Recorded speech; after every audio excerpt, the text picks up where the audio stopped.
Don't forget, Juventus, with that defeat yesterday, just 1 point separates the top 3 in Italy after 23 matches.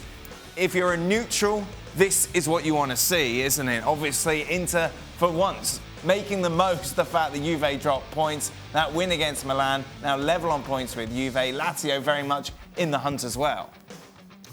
Yeah, and Lazio don't look like, if they hadn't dropped the points in midweek, they'd have been sitting top. Yeah. I mean, Lazio would have been sitting top, but for that draw in midweek with their game in hand. They've been scoring goals for fun, not so much recently, but they've got lots of goals in them.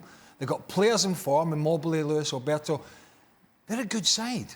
It's whether they've got a big enough squad to go all the way to the end. We know it's something Antonio Conte's touched on for Inter's title challenge. I need players. He got some in January coming in to back up what he had. He had no Lautaro Martinez today, who was suspended for his stupidity the other week. But Juventus are not infallible this season. Domestically, they're certainly not. That's it. You look at all 3 of those teams, they've all got chinks in their armour, haven't they? Oh, yeah. And I think Juventus, who had at some point created a 4-point gap between them, Inter, Lazio, what have you, they have allowed everybody else to come back into the race because of their own shortcomings, because of their own inability to pick up the level of play and to pick up the talent that they have out on the field and to maximize that potential that you think is going to come at some point. But you see Juventus play yesterday, and it's no different than what we have seen from them throughout the course of the season. The difference yesterday, as far as the rest of the season, is the fact that the ball hit the post rather than going in, that the bounce didn't go their way. And still, you found a team that was not able to really create enough. The dependency on Cristiano Ronaldo is clear to see if it's not coming from him, much like Barcelona with Lionel Messi.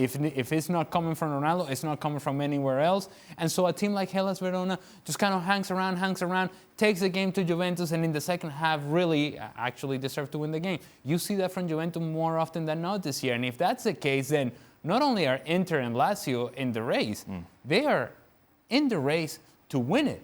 Having an inside track, because right now you look at Juventus and they're vulnerable as they have been throughout the course of the year. The sort of excitement about bringing Conte in, as Gab Marcotti told us, it was such a big coup for Inter Milan.